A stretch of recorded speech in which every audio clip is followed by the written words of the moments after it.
Snark Squad. Babes, it's Tuesday. And babes, it's chaotic. And honestly, we are just happy to be single. After watching this reunion, we feel even more secure in that decision. Like, babes, we might need to uninstall Hinge, Bumble, all of it. Because if this show is supposed to represent the love that is out there, no. Thank you. I mean, honestly, dating apps use the exact same psychological algorithms as casino slot machines. Right? And watching this season's reunion just proves we're all just blindly pulling the lever, hoping for a jackpot, but getting, like, completely bankrupted emotionally. Oh, absolutely. I am unequivocally exhausted on behalf of everyone trying to date in 2026. Like, watching this reunion triggered something deep, dark, and dormant inside my soul. It brought up the swiping fatigue, didn't it? Yes. The absolute bone-deep emotional exhaustion of it all. Let me paint a picture for you, because I know you know this feeling. You spend 45 minutes curating an outfit that says, I tried, but I didn't try too hard. Yeah, the effortless look that takes an hour. Exactly. You do your makeup, you drive across town in rush hour traffic, you pay $18 for parking in a structure that smells like actual despair. The worst. And you sit across from a guy who looks absolutely nothing like his heavily filtered, clearly 5-year-old profile picture. But you stay. But you stay. You stay because you are polite. And what happens? You have a seemingly perfect date. You laugh. You share a bowl of aggressively overpriced edamame. And he looks you dead in the eyes and says, "We should absolutely do this again. I feel such a connection with you." And then let me guess. And then poof, ghosted. A literal apparition. Yep. Or, oh my God, my personal favorite genre of modern tragedy. You meet the guy who vehemently claims he wants a traditional wife. Oh boy, here we go. He wants a woman who stays home, bakes sourdough from a starter she feeds like a newborn child, and cooks all his meals from scratch. Right, the trad wife fantasy. But then when the check comes for your 2 $8 oat milk lattes, suddenly he's pulling out his phone, opening the calculator app, and splitting it down to the literal cent. Oh, the irony. The psychological warfare of modern dating is breaking us. Oh, I mean, it is entirely by design. What is happening in the modern dating economy isn't an accident, and it isn't just a string of bad luck. Wait, really? It's on purpose? Oh, absolutely. The system of modern dating, especially the ecosystem of the apps, is meticulously coded to induce this exact fatigue you are describing. That is so dark. It is psychological warfare built by tech companies who do not actually want you to find a partner. Because if you find someone... You delete the app. Yeah. Exactly. You are a lost customer. The algorithm's primary directive is to keep you swiping.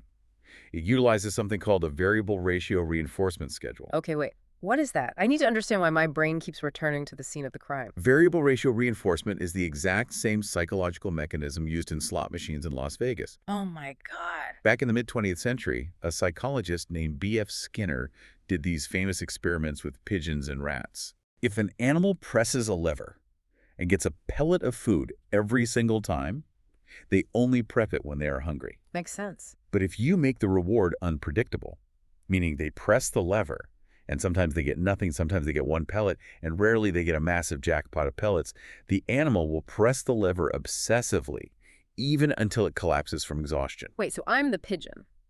We are all the pigeons. That is what a dating app is. You swipe, you get a match, that's a hit of dopamine. Right. You get ghosted, you experience a dopamine deficit. The only way your brain knows how to fix that deficit is to pull the lever again. You swipe again. I am sick to my stomach. It keeps you single, it keeps you anxious, and most importantly for the tech companies, it keeps you engaged. Wow. And when we look at this season of the show, we aren't just watching a reality show about marriage. We are basically watching that exact toxic app ecosystem, ripped from our phones, injected with alcohol, and trapped in an apartment complex with camera crews. I literally have chills. That makes so much sense. We are the pigeons in the box. And honestly, let's be honest, this season might be one of the most chaotic and unhinged so far. It felt less like a social experiment and more like a psychological thriller. Oh, I don't just agree. I think we have to rank it at the absolute #1 spot for toxicity. #1. Really? #1, because the behavior we witnessed wasn't just messy, which we expect from reality television. It was malicious. Oh, completely malicious. People came onto this season purely for clout, not for love. The influencer economy has completely infiltrated and corrupted the casting process. Which is peak delusion. Everyone wanted to be a star, and they realized a horrifying truth about the algorithm of television. Which is? Being the villain gets you significantly more airtime than being the happy, well-adjusted couple. Like, nobody gets 1 million followers for communicating effectively. No, of course not. You get 1 million followers for throwing a glass of wine and screaming. But listen, before we even get into the absolute carnage of this recap, we need to give a shout-out to our producer, Allison. Yes. Thank you. Because, babes, she made us lemon drop martinis. Oh, they are so fucking good. I am obsessed. The sugar rim, flawless. Oh. It provides this instantaneous crunch of sweetness, but then the tartness hits. It is hitting the back of my jaw in the absolute best way possible. I have a deep, profound, almost spiritual appreciation for Allison right now. She is an elite, top-tier producer carrying this entire team on her back. Seriously. And let me tell you, they are dangerously strong. I don't know what the vodka to lemon ratio is in this glass, but Allison did not come to play today. No, she did not. She knew what we had to discuss. This martini is actually the perfect metaphor for this entire cast. Oh, I like that. Sweet on the rim to get you invested, but leaving a deeply sour, bitter taste in your mouth once you actually have to swallow it. Wow. Poetry. It's the exact liquid courage we need to get through the absolute trauma of this recap. Bless you, Allison. Okay, Snark Squad, we love you, so we need to give you a shout-out, too. Because the submissions have been insane. My jaw has been on the floor reading our inbox this week. Absolutely feral behavior from our listeners. Truly feral. For anyone tuning in who might be new to this chaos, this is our shady, snarky, or stupid segment. We read your completely messy, anonymous DMs, we psychoanalyze your life choices, and we render a definitive verdict on your behavior. Let's jump right into the deep end. Submission 1. I went through my partner's phone while they were in the shower. I didn't just skim, I literally scrolled through everything. Texts, DMs, the hidden photo folders, their deleted emails, everything. Oh, wow. I found absolutely nothing. And now I am furious that I had nothing to find, and I'm currently giving them the silent treatment while they make me dinner. Okay, this is a fascinating study in relationship anxiety. It's unhinged. It is, but if we look at the psychological mechanics of what is happening here, this is pure, unadulterated self-sabotage driven by confirmation bias. Explain that. When you have an anxious attachment style, peace feels terrifying. Chaos feels familiar. So you went into that phone seeking validation for your own internal insecurities. Yeah. You wanted to find something terrible so you could tell yourself, aha, I knew it. I knew I wasn't crazy to feel insecure. Right. But when the environment, the phone, didn't provide the evidence to support your anxiety, your brain literally short-circuited. So she's mad at herself. Basically, your anger right now, it isn't actually directed at your partner. Your anger is at your own inability to trust peace. Yeah. You are mad that your internal narrative of betrayal was proven false by objective reality. Verdict. Delusional, but from a clinical standpoint, entirely valid. I fully, completely relate to this sickness, because it is a sickness. No, absolutely. It is the sickness of wanting so desperately to be proven right. When you get that gut feeling, even if it's completely fabricated by your own trauma, and you go digging, you are mentally preparing your speech. You've written the script. You are writing your dramatic, Oscar-worthy exit monologue. You are deciding which friend's couch you're going to sleep on. And then they step out of the shower, completely innocent, smelling like Old Spice, and you just have to sit there on the edge of the bed with your adrenaline pumping at a 10 for literally no reason. Yeah, you've got nowhere to put all that energy. You are all dressed up for a fight with nowhere to go. I get why she's mad. It's wildly unhinged. It is toxic. But I support her right to feel her delusional feelings. Okay. Delusional, but valid. Okay, moving to submission 2. I RSVP'd yes to the wedding of a girl from my office who I don't even really like. I only did it because I found out her fiance's family is insanely wealthy and it's a premium top-shelf open bar. Oh my God. My plan is to drink my body weight in expensive gin during the cocktail hour and then dip out before the seated dinner so I don't have to buy her a gift from the registry. Pure survival in this economy. I am standing up and saluting this listener. Verdict? Snarky and iconic. Let's break down the sociology of the modern wedding industrial complex for a moment. Please do. Weddings have largely transitioned from intimate community celebrations into exorbitant transactional displays of wealth. So true. The social contract of a wedding is, traditionally, I pay for your dinner, you buy me a toaster. But given the current cost of living crisis, where inflation is outpacing wages and rent is astronomical, This listener is simply engaging in strategic resource management. Strategic resource management. I love that. Is it a flagrant breach of the social contract to drink their gin and run? Yes. But the system is already broken. I can only respect the hustle of clawing back some value from the billionaire class via a wedding cocktail hour. Honestly, queen behavior. Secure the gin. Protect your peace. Exactly. Leave before the best man gives a highly inappropriate speech that goes on for 20 minutes. Snarky and iconic. Okay, submission 3, and babes, this one is very, very messy. Trigger warning for family dynamics. Oh boy, let's hear it. I'm currently casually dating 2 different guys. It's been about a month, just grabbing drinks, nothing serious. I just found out through an Instagram tag they are brothers. I don't know what to do. Oh, this is brilliant. This is just highly efficient networking. What? Are you broken? No, this is completely unhinged. This is emotionally ruinous. You cannot date siblings. Why not? Look at the specific language she used. She said casually. That doesn't matter. She hasn't committed to either of them. She hasn't signed an exclusivity contract. From an evolutionary biology standpoint, she simply localized her dating pool to a specific, appealing genetic lineage. I cannot believe what I'm hearing right now. It saves an immense amount of time. You already know the family dynamics. You know what the holidays are going to look like. You only have to learn one set of in-law quirks. Are you listening to the words coming out of your mouth? She is going to destroy a family. This isn't a corporate merger. It's just dating. Imagine the group chat. Imagine the mother finding out that both her sons are taking the same woman to the Olive Garden on alternating Tuesdays. Olive Garden is a solid choice. This is chaos. You cannot play roulette with a family tree. It is like trying to merge 2 rival corporate databases without reading the code. Everything is going to crash and burn. I'm just saying, from a purely analytical, logistical standpoint, it's a time saver. Dating is exhausting, as we established. Oh, you don't. You're weeding out the variables. If you like the genetic traits of one, stands to reason the other is a viable backup. No, absolutely not. It is shady. It is stupid. She has to fake her own death immediately. She has to move to another state, delete her identity, get a burner phone, and start over. That seems like an overreaction. There is no coming back from the brother revelation. It's snarky and highly efficient. I stand by it. Let the best brother win. We are never, ever going to agree on this. You are an actual sociopath. I'm terrified of your brain. I'm just practical. Okay, before I throw my martini at you, snack check. Babes, for anyone watching the video feed, we are currently eating non-dippers with the creamy, cheesy garlic dip. Oh man, this dip. And babes, these TikTok recipes are hitting. I'm ranking this a solid 10 out of 10. The effort to reward ratio here is staggering. So easy, right? It's incredibly low effort to throw together in a baking dish, but the flavor profile is wildly complex. I am fully, deeply obsessed. The texture is everything. The warm, pillowy naan hitting that thick, creamy, melted garlic situation, it coats your mouth. Yeah, it's perfect. And the garlic ratio is aggressive, and I profoundly respect it. We are not kissing anyone tonight, and frankly, given the state of men on this season, we do not care. We actively want to repel them with garlic. It's basically vampire repellent, which is highly appropriate given the energy vampires we're about to discuss. Took transition. Speaking of dipping out when things get cheesy, let's talk about this reunion. Yes. Oh my God, yes. I have been vibrating out of my chair, dying to tell you about what happened.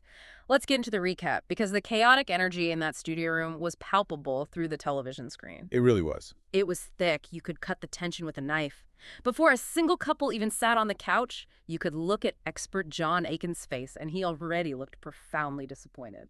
He had the posture of a man who has completely lost faith in the social experiment he has paid a very high salary to moderate. Literally slumped over. His body language was fascinating. Slumped shoulders, tight jaw. He looked like a weary high school principal walking into a detention room knowing every single student in there is going to lie to his face. Right. And the producers, in their infinite manipulative wisdom, tried to start the episode off with this nauseating fake wholesomeness. Of course they did. They showed these early highlight reels, trying to remind us of the good times, as if we haven't just endured months of psychological warfare. We had to sit through Joel's terrible floors versus flaws joke from his vows again. Painful. A linguistic catastrophe. We had Mel laughing at Luke's ring faux pas. And then, out of nowhere, we had Chris appearing via a heavily edited video message to announce he just had a baby. Okay, this raises a massive, glaring question about the fundamental integrity of the show's production. Thank you. I thought I was crazy. If we look at the logistics of Chris's timeline, He was expecting a child while participating in this rigorous casting process. He was on the screen saying, "Whoever comes into my life will come in to join me and my daughter, but right now I am embracing being a father." Make it make sense. Why was he even cast?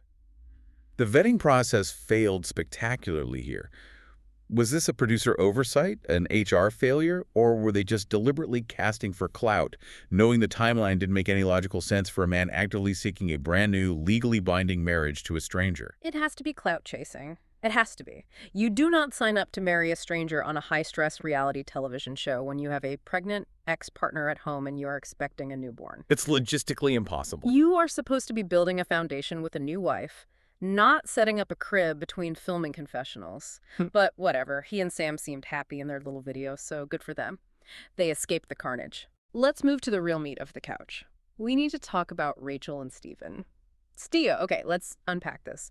Because I felt an absolute burning, red-hot fury watching this man. That's a tough watch.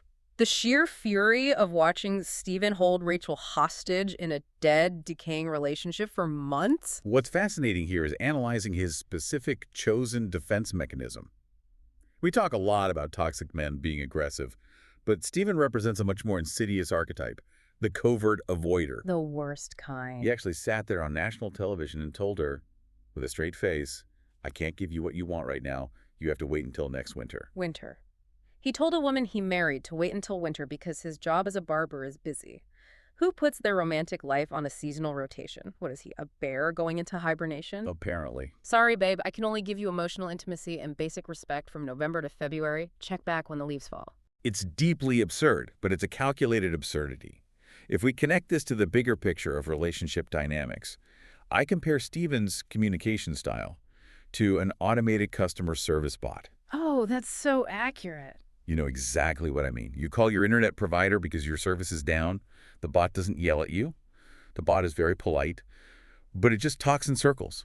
It gives you pre-programmed, vague responses like, "I understand your frustration." It keeps you on hold for 40 minutes listening to elevator music, and then, without ever actually solving your problem, it just inexplicably hangs up on you. Wow. Yes.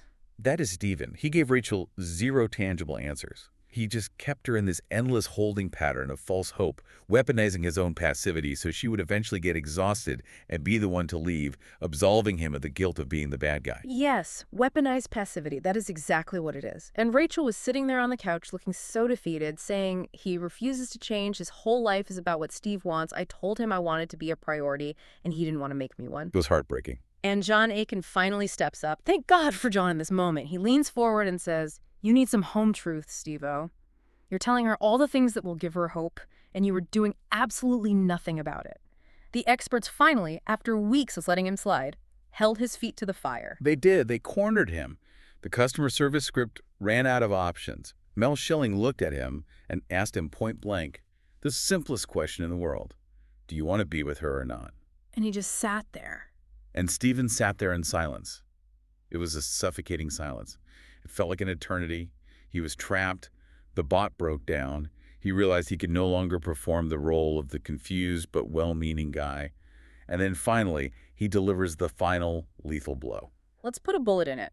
That is what he said. I had to rewind my television. I'm just going to put a bullet in it and say no. I screamed at my screen. Such a violent turn of phrase, too. To drag this beautiful, patient woman through the mud for months. To pretend you're this naive, good guy who just needs to be taught how to love. To let her cry over you. And then to just coldly, callously say, "Let's put a bullet in it," because you suddenly don't have the bandwidth to deal with her. It was devastating for Rachel, but it was also incredibly clarifying. She had said earlier in the season that she was terrified he would go back to his hometown, go back to his routine, and just forget about her. And he did. And that is exactly what happened, because he was never emotionally invested in the first place. He wasn't physically attracted to her, but instead of communicating that like an adult, he built a facade. The whole dum-dum guy who didn't know any better, who was just overwhelmed by the process, it was a mask. A total mask. He knew exactly what he's doing. He wanted the television exposure, but he didn't want the responsibility of the human heart attached to it. Which brings us to a really important debate. Because honestly, looking at the entire cast, there were so many red flags, it looked like a communist parade. But if we are breaking down the biggest red flag of the season, for me, it is absolutely Steven. I agree completely. And I know people will argue that Tyson was worse because Tyson's red flags were incredibly loud. Oh, Tyson was loud. You saw Tyson's red flags the second he opened his mouth at the altar. You can identify a Tyson from across the room at a bar and physically walk the other way. He broadcasts his misogyny. Yeah. But Steven's red flags were insidious. They were invisible. Quiet cowards are the most dangerous men on the planet. I will shout this from the rooftops until I lose my voice. I'm with you. A loud asshole shows you exactly who he is immediately so you can pack your bags and leave. A quiet coward pretends to be a nice guy. He mirrors your empathy. He makes you feel safe. And then he steals your youth. He steals your time. Yeah, the time thief. He makes you think you are the problem because he is so calm and reasonable while he slowly, methodically suffocates your self-esteem. You go crazy trying to figure out what you did wrong when the reality is he was just an emotional vampire feeding on your effort. Steven is the ultimate red flag of the series. Precisely. It is the psychological difference between a hurricane and carbon monoxide. Whoa! You can see the hurricane coming and board up your windows. Carbon monoxide is silent, odorless, and by the time you realize you are suffocating, you don't have the energy to get out of the house. Yeah. Steven was carbon monoxide. That is the darkest, most accurate analogy I have ever heard. I need a sip of my martini. Okay? So from the slow, cowardly carbon monoxide fade of Steo, we have to transition to the explosive, loud toxicity of the mean girls. Because we cannot let the women off the hook. We need to talk about the women this season. It was a masterclass in relational aggression. Fuck Beck, Gia, and Alyssa for their mean girl behavior. I am so sorry. I know we are supposed to support women, but the women this season were absolutely appalling. It was dark, it was vicious, and it was entirely unnecessary. Let's define what we mean by relational aggression, because it's a specific psychological term.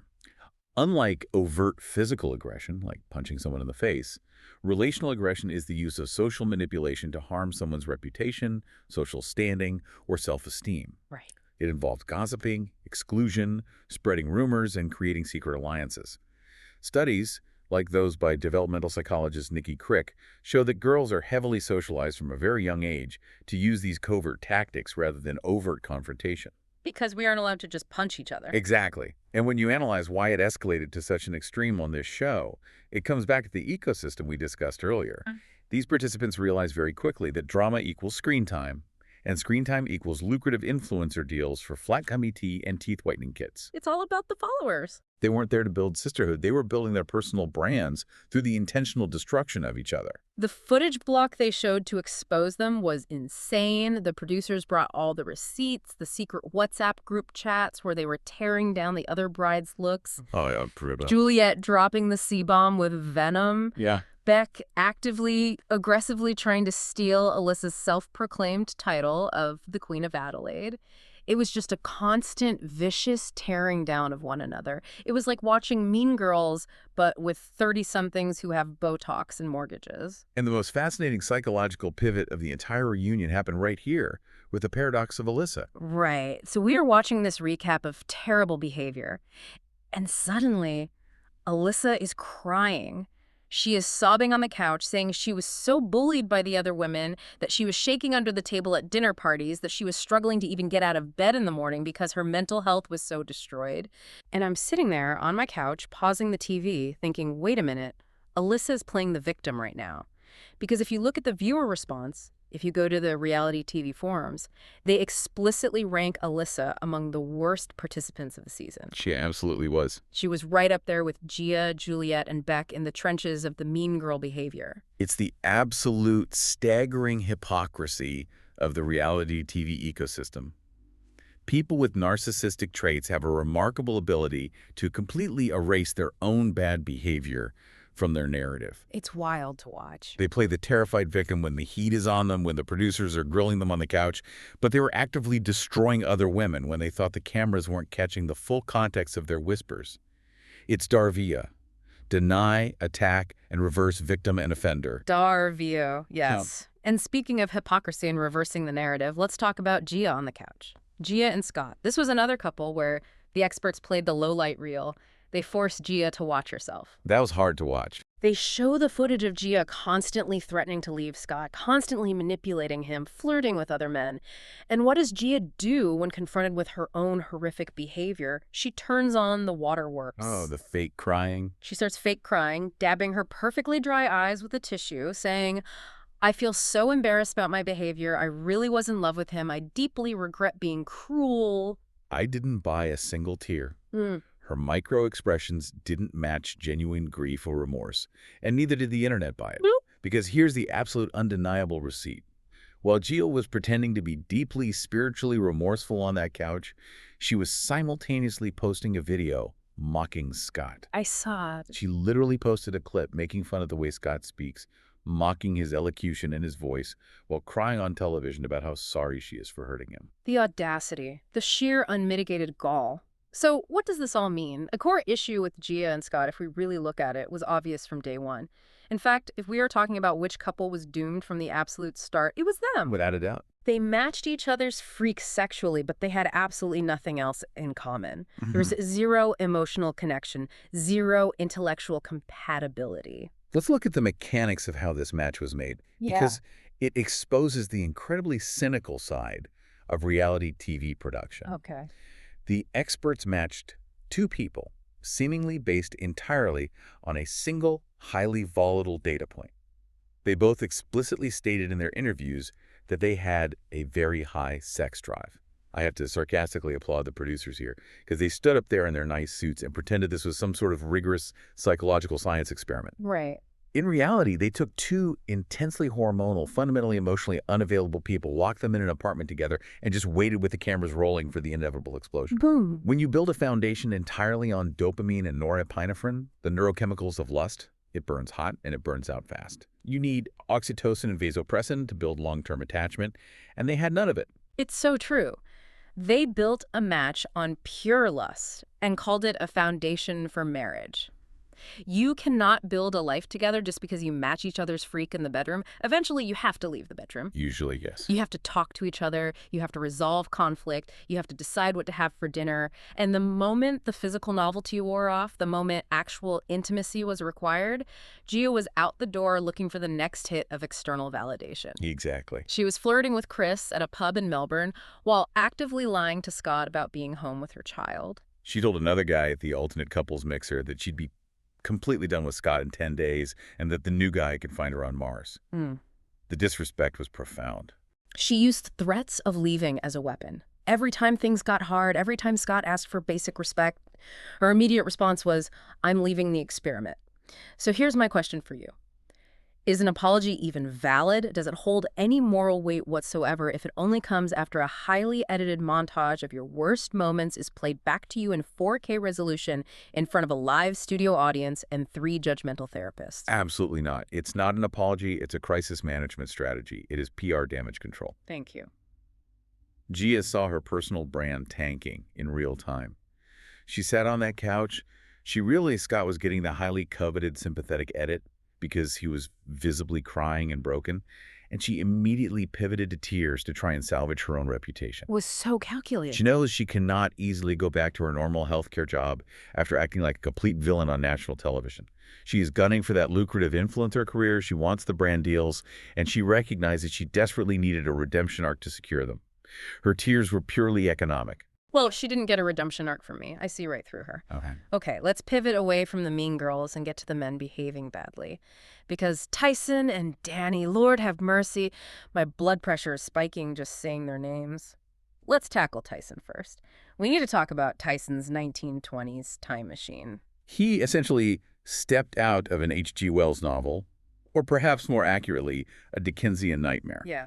He traveled straight back to a highly rigid patriarchal past. Exactly. He sits on the couch, manspreading, and unloads this completely archaic worldview. He explicitly states he wants a submissive wife. Yep. He wants a woman who just stays home, cleans the baseboards, and has a hot dinner on the table the second he walks in the door from work.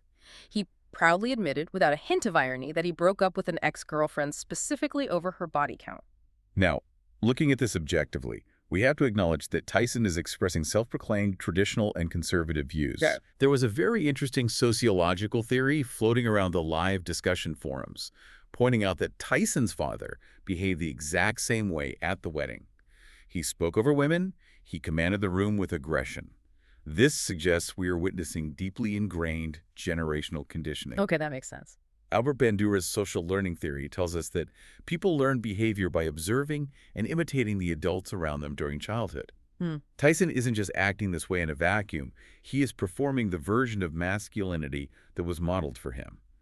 And frankly, people are entitled to hold traditional views if that is the relationship dynamic they are genuinely seeking, and they find a consenting partner who shares those values. Right. We aren't here to make it a left versus right political debate. We are not a political show. If you want a traditional marriage, if you want to be a trad wife, fine, live your truth. But what we're going to absolutely roast him for is his complete, utter lack of respect for the experts in that room. You can be conservative without being disrespectful. He sat there and aggressively, repeatedly interrupted Mel Schilling and Alessandra Rampolla. That was the glaring issue that exposed the core of his ideology. Notice the discrepancy in his behavior. Every single time John Aiken, the male expert, spoke, Tyson was silent. Oh, I noticed. He nodded. He was deferential to the male authority figure.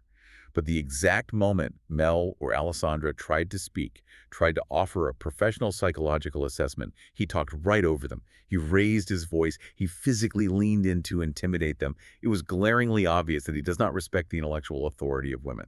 It was infuriating to watch. Mel had to literally raise her voice and yell, "Tyson, this is unacceptable behavior." He was treating world-renowned relationship experts like they were disobedient children. Huge shout out to Grayson, by the way. Oh my God, yes, for jumping in from the peanut gallery and calling out the behavior. Grayson, bless him, leaned forward and said, "There's a massive difference between holding traditional values and just displaying pure misogyny. All you did just now was cut her down because she's a woman. Grayson is the hero we needed in that moment." It was a vital intervention. But as we analyze this dynamic, we also cannot ignore the other half of that highly toxic couple. Oh, do not get me started on Steph. Because the editors really tried to give Steph this delicate victim edit on the couch, and I am absolutely not having it. I see right through the soft lighting. Steph is no victim. Steph is a snake in the grass. She is arguably more insidious than Tyson because, as we established with Tyson, you know exactly what you are getting. He broadcasts his red flags through a megaphone. You can prepare for him. Yeah. Steph operates entirely in the shadows. She utilizes the exact covert manipulation tactics we discussed with the Mean Girls. She sent highly suggestive bikini pictures to Danny while she was legally married to Tyson, while they were all supposedly working on their marriages. She is just as toxic and messy as Tyson is. They just express it differently. They both share those same core values of selfishness and deceit. They just use them to manipulate people in different ways. Tyson uses loud aggression to control a room, and Steph uses quiet sabotage to get what she wants behind people's backs. Which brings us perfectly to the ultimate betrayal of the season. The situation between Beck and Danny. Danny is a coward. I don't use that word lightly. He is a spineless little boy with the actions of a terrified mouse. He completely skipped the reunion. He refused to show his face. Bolted. He left Beck to sit on that couch all by herself, facing the experts and the rest of the cast, and he sent a highly formalized message to production saying, "My lawyers can speak for me." Unbelievable. Are you actually joking? Yeah. You willingly signed a contract to go on a reality television show. You faked a romantic relationship for months to get your face on TV, and now that you have to answer for your lies, you need your legal counsel to speak for you. It was a staggering abdication of personal and emotional accountability. From a legal standpoint, reality TV contracts are ironclad, so sending lawyers is mostly a bluff to intimidate production. Oh, for sure. But emotionally, he knew that because Beck gave him so much heat at the final dinner party regarding the text messages he exchanged with Steph, his feet were going to be held to the fire by the experts. He knew there was video evidence of his deceit. He couldn't handle the confrontation. His ego couldn't handle being exposed as a fraud, so he bolted. He chose flight over fight. And the unseen footage they played for Beck while she sat there alone, I mean, my heart genuinely broke for her. And you know, I don't like Beck because of the mean girl stuff, but in this moment, I felt for her as a woman. It was brutal. She had to sit there under the studio lights and watch a supercut of the man she thought she loved admitting he was faking it the entire time. If we are talking about the most delusional moment of the season, this sequence is it.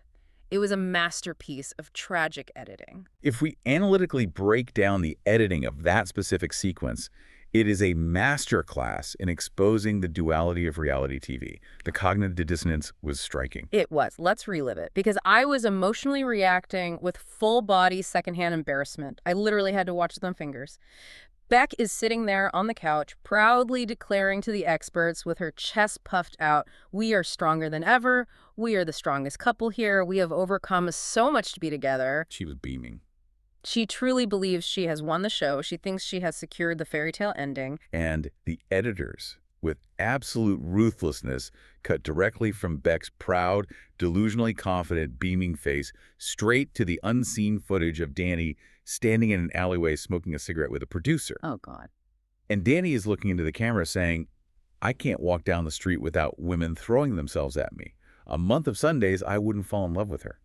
He literally told the producer he didn't want to say he loved her because he didn't want to tie himself into a loophole without his lawyer present. Who says that? Who uses the word loophole to describe human love? And then he continued to say, "The future without Beck would be bright. Women will be queuing up for me. I won't be able to walk down the street without them throwing themselves at me." The utter blinding delusion of this mediocre man. It was incredibly painful to watch Beck process that profound betrayal in real time. You could see the micro-expressions on her face as her reality shattered. She realized that every single instinct she had over the last 2 months, every time she thought he was pulling away, every time she felt he wasn't attracted to her after they became physically intimate, every time she felt like she was going crazy for doubting him, she was right. She was right all along. Her intuition was entirely correct. He gaslit her. He strung her along solely to stay on television for the maximum number of episodes. It was deeply traumatic to watch. It is a cautionary tale about seeing what you desperately want to see rather than what is actually happening right in front of your face. Honestly, after analyzing that level of trauma, we need a palate cleanser. My soul needs a shower. We need some light in the darkness. We need Stella and Filip. The singular bright spot. The only couple to actually survive the experiment and emerge as a functional unit. They are the absolute poster children for this season. They sat on that couch radiating actual, genuine peace. And Filip told this incredible story about asking his parents, who have been happily married for over 40 years, how you actually know when someone is the right person. How do you know it isn't just lust or convenience? And his dad's response was perfect. His dad looked at him and said, "The fact that you're asking means you already know." It's a beautifully simple, profound distillation of clarity in a relationship. From a psychological perspective, amidst all the chaos, the performative drama, the avoidant attachment styles, and the clout chasing of the other cast members, Stella and Filip actually leaned into the process of building secure attachment. They built trust through consistent, reliable behavior over time. I genuinely got emotional, like actual tears in my eyes. When Alessandra asks Stella what she sees when she looks at him, and Filip immediately says, "My future," and Stella just looks at him with such softness in her eyes and says, "Home." Oh my God. I was in tears. It was a very real moment. Because if you remember Stella's backstory, she talked extensively about her past trauma, how her parents left her with her grandparents, how she struggled her entire adult life to find safety, to anchor herself to a place or a person, always feeling like she was adrift, and she found her anchor in him. It proves the original foundational thesis of the show, a thesis which has been almost completely buried under the influencer nonsense and the manufactured drama now. But the thesis remains true.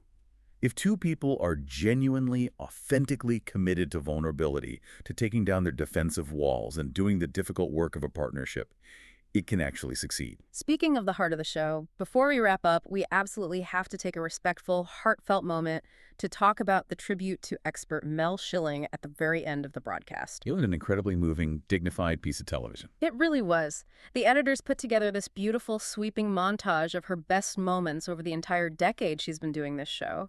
They highlighted her immense warmth, her clinical empathy, and most importantly, the fierce way she championed women's voices and held toxic men accountable. Absolutely. And the real-world impact of her sharing her health journey was immediate and staggering. We were reading the live threads during the broadcast, and viewers were instantly commenting that they were pausing the show, going online right then and there, and booking their preventative health appointments. It is a profound example of the positive power of parasocial relationships. To have your life, your career, and your passing serve as a direct catalyst for thousands of people to take their own health seriously. It's a sobering reminder that behind the reality TV drama, These are real human beings. It really is. The impact she had was immeasurable. So to everyone listening right now, please pause this and call your doctors. Get your mammograms, book your pap smears, schedule your skin checks and your bowel screenings. Look after yourselves because your health is the only thing that actually matters. Agreed. Okay, transitioning from that heaviness back to the absolute madness of reality television. We need to answer the ultimate question, the final debate. Would you ever do this show? Be real with me. Are we signing up for next season? Or absolutely not? Absolutely not. Under no circumstances for any amount of money. Really? Not even a little bit tempted by the prospect of skipping the dating apps entirely and having experts handpick a husband for you? Think about the actual risk-to-reward ratio here. You are voluntarily signing a contract to have your absolute worst, most emotionally reactive, sleep-deprived, alcohol-fueled moments recorded by multiple cameras in 4K resolution. I mean, when you say it like that. Those raw moments are then taken into an editing bay, spliced together out of context for maximum dramatic impact, broadcast to millions of people across an entire country, and then played back to you while you sit sweating under harsh studio lights on a couch. That does sound like torture. And for what reward? So thousands of anonymous people on the internet can dissect your deepest psychological flaws. So you can maybe get enough Instagram followers to sell a discount code for a teeth whitening kit. It is an incredibly bad, economically foolish trade. I don't know, I'm jokingly wavering here. I mean, have you seen the dating economy we talked about at the beginning? It is an apocalyptic wasteland out there. I'm splitting checks down to the cent with men who want me to churn my own butter while working a full-time job.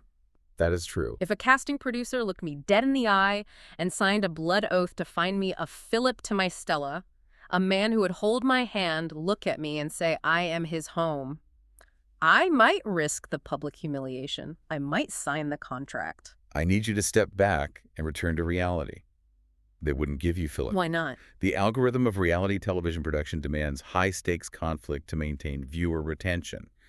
The producers would look at your personality, they would psychoanalyze your specific boundaries, they would figure out exactly what triggers your deepest anxieties, and they would deliberately, intentionally pair you with a Tyson just to watch the fireworks. Oh my God, you're completely right. I would end up in jail. I would physically fight him on the honeymoon in Fiji.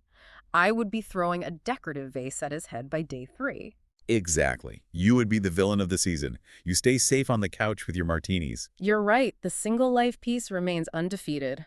I will happily take the minor trauma of dating apps over the permanent televised trauma of a reality show edit any day of the week.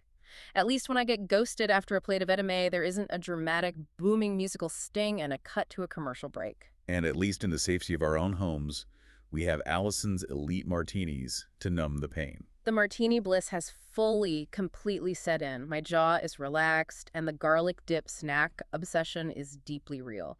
I am taking the entire remaining tray of these non-dippers directly to my bed. It's been an exhausting, highly illuminating journey analyzing this mess. So we want to hear from you. We need your opinions. Are you still out there fighting for your life on the dating apps, or have you given up entirely and embraced the peace of being single? Let us know, and we need you to settle our debate. Which listener submission was the most unhinged? Was it the sibling dater playing genetic roulette, or the open bar bandit surviving the economy? And babes, would you ever go on Married at First Sight? Think very, very carefully about the editing bays before you answer that question. And to leave you with one final deeply provocative thought to mull over, if your partner sent their legal counsel to a couples counseling session to speak on their behalf, would you still sit there on the couch and boldly claim you were stronger than ever? The delusion is so incredibly real. Don't forget to rate, review, subscribe. Send us your messy, chaotic, deeply unhinged submissions for next week's shady, snarky, or stupid segment. Send this to your single friend who is completely, utterly done with dating and needs the validation that it's not them, it's the system. Thank you to the Snark Squad for riding with us through the absolute trenches of this season. Stay shady. Stay iconic, and we'll see you on the Snark side.